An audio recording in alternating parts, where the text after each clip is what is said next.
स्वामी समर्थ. जय जय स्वामी समर्थ. श्री स्वामी समर्थ. जय जय स्वामी समर्थ. श्री स्वामी समर्थ महाराजांच्या नामस्मरणाने आजच्या व्हिडिओला सुरुवात करूया. शुभ संध्याकाळ तुम्हा सगळ्यांना. कसे आहात तुम्ही सगळे? आशा व्यक्त करते स्वस्त असाल, मस्त असाल, स्वामींच्या सेवेमध्ये रममाण असाल. तुळशी विवाह आजपासून चालू होत आहे. तुळशी विवाह आपल्या इथे अजून 2-3 दिवस तुळशी विवाह चालू असतो. तर तुळशी विवाहाला करण्याचे काही खास उपाय मी तुम्हाला सांगणार आहे, जे तुमच्या घरात कुणाचे लग्न ठरत नसेल तर उपयोगी पडतील. अगदी पुढच्या वर्षीपर्यंत त्यांचे लग्न होईलच होईल. शिवाय पती पत्नीमध्ये जर गैरसमज असतील, डिवोर्सपर्यंत केस चालू असेल, तर त्यांच्यासाठी सुद्धा हा उपाय आहे.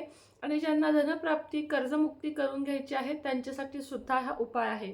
तर व्हिडिओ शेवटपर्यंत बघा, म्हणजेच तुमच्या आयुष्यामध्ये बरकत येईल, प्रगती होईल. ज्यांचे लग्न ठरत नाही आहे त्यांचं लग्न ठरेल, आणि ज्यांच्यामध्ये वाद आहेत त्यांच्यातले वाद अत्यंत प्रमाणात कमी होण्यास किंवा पूर्णपणे मिटण्यास सुद्धा मदत होईल. आपल्याला काय करायचं आहे आता बघा. तुळशी विवाह जेव्हा विष्णुदेव आपल्या शेषनिद्रेतनं म्हणजे झोपेतून जागे होतात तेव्हा लगेचच ते तुळशीशी विवाह करतात. ते पहिल्यांदा बघतात ते तुळशीकडेच बघतात, म्हणजे साक्षात विष्णूंची नजर अगदी जे सगळे पालनचालन करता आहेत त्यांची नजर सगळ्यात आधी पडते ती तुळशीवर.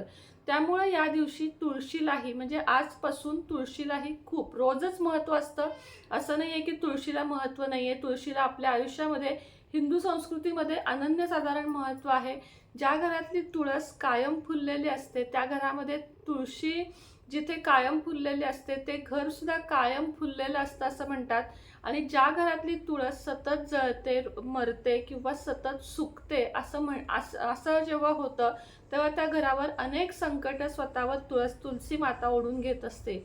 मात्र अशा वेळेस निराश न होता आपण दरवेळेस नवीन तुळस लावावी.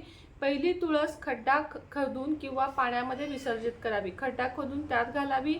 त्या पहिल्या तुळशीच्या मातीत तुकडे करून घालावी किंवा पाण्यामध्ये विसर्जित करावी. सगळ्यात चांगलं आहे की त्याचे तुकडे करून ठेवावेत आणि ते मातीमध्ये घालावेत किंवा त्याचा रोज एक दिवा लावावा. तो सुद्धा खूप तुमच्यासाठी चांगला असतो. तुम्हाला आज तुळशीच्या दिवशीचा पहिला उपाय म्हणजे तुळशी लग्नाचा पहिला उपाय, ज्या मुलामुलींचे लग्न ठरत नाहीये, वय उलटून चाललं आहे, प्रयत्न चालू आहेत, मात्र लग्नाकडून म्हणजे मुलाकडून किंवा मुलीकडून नकार येत आहे, खूप स्थळं बघत आहात, योग्य वधूवर मिळत नाहीये, अशांनी करण्यासाठीचा एक उपाय सांगते. तुम्हाला एक नारळ घ्यायचा आहे, ज्याला आपण जटावाला म्हणजे कसा पूर्ण नारळ ज्याला आपण म्हणतो तो नारळ तुम्हाला घ्यायचा आहे. त्याचप्रमाणे तुम्हाला 5 सुपाऱ्या घ्यायच्या आहेत, 5 सिक्के घ्यायचे आहेत, गोड काहीतरी मिठाई घ्यायची आहे आणि तुम्हाला वस्त्र घ्यायचं आहे. एवढं तुम्हाला साहित्य घ्यायचं आहे. आणि 16 शृंगाराचं साहित्य. 16 शृंगारामध्ये कोणतीही गोष्ट खंडित झालेली नको आहे. प्रत्येक गोष्ट पूर्ण हवी, जशी की तुटकी लिपस्टिक, वाळलेलं नेलपेंट, तुटलेल्या टिकल्या वगैरे, गंधाची बॉटल फुटली, असं जे आपण तयार पाकिट आणतो आणि ते कुणालाही वापरण्यायोग्य नसतं, असं करू नका.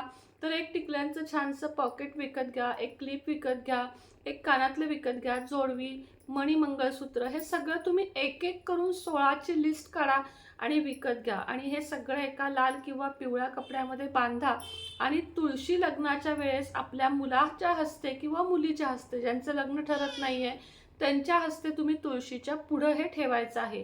आता तुमच्याकडे तुळशी लग्नाची पद्धत नाहीये किंवा ताई आमच्याकडे तुळशीचं लग्न होत नाही, तर ज्यांच्या इथे तुळशीचं लग्न होतं तिथं तुम्हाला हे नेऊन ठेवलं तरीही चालेल, काही हरकत नाही. आणि आपल्या घरात जर तुळशी लग्न असेल तर त्या मुलाने किंवा मुलीनं ठेवावं आणि आपल्यासाठी चांगली वधू किंवा चांगला वर मिळण्यासाठी प्रार्थना करावी.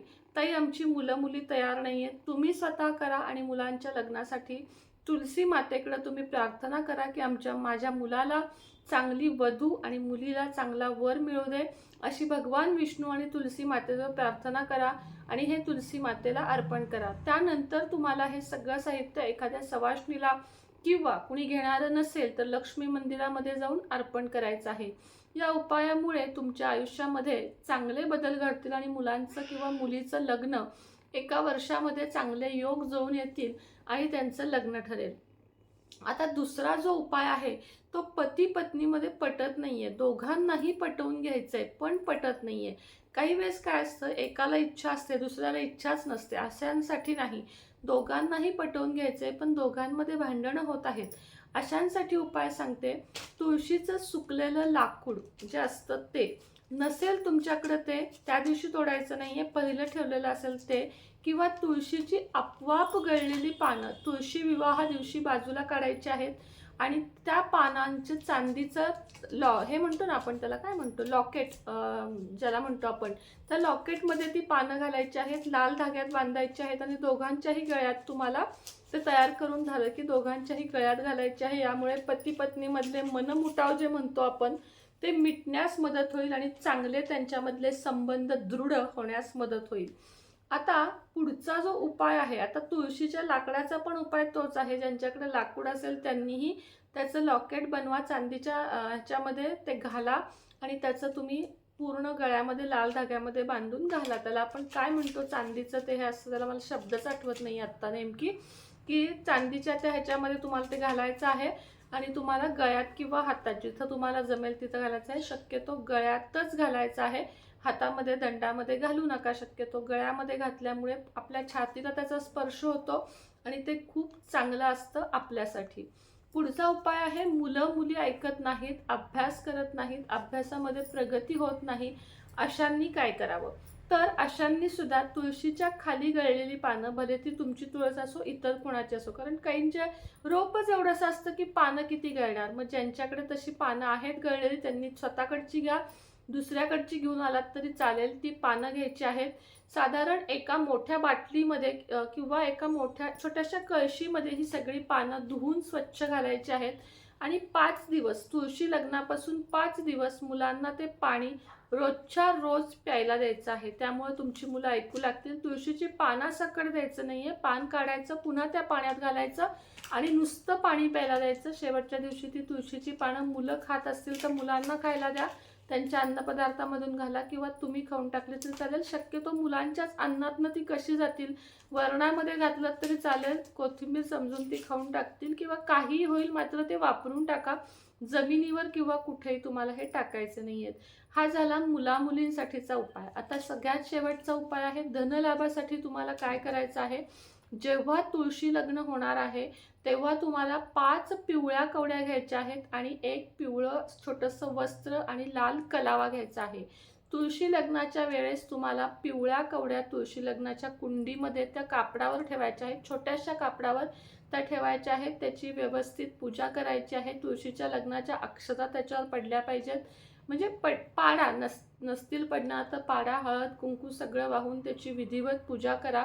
आणि ही जी पोटली आहे ती हातात घ्या. नंतर ओम नमो भगवते वासुदेवाय या मंत्राचा तुम्हाला किमान 11, 21, 51, 108 वेळा जप करायचा आहे.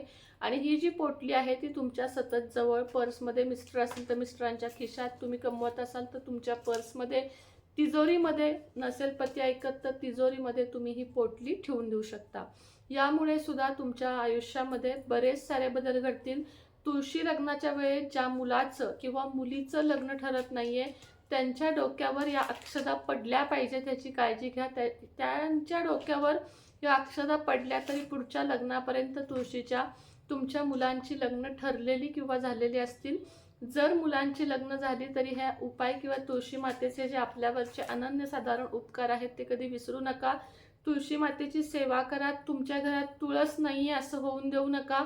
घरोघरी तुळस ही असलीच पाहिजे. आपल्या हिंदू संस्कृतीचं दाराचं एक ते पावित्र्य आहे. जिथं दारात तुळस तिथं पावित्र्य, मांगल्य आणि त्या घरावर कोणत्याही विचित्र अडचणी शक्यतो येत नाहीत.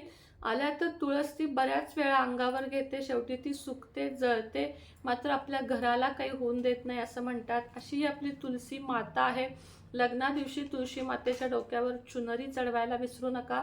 ही चुनरी लग्न न होणाऱ्या एखाद्या मुलीला भेट द्या तर तिचंही लग्न होईल. असे छोटे छोटे उपाय आहेत, ते करून बघा. केल्याशिवाय तुम्हाला कळणार नाही आहे की याचा काय फायदा आहे.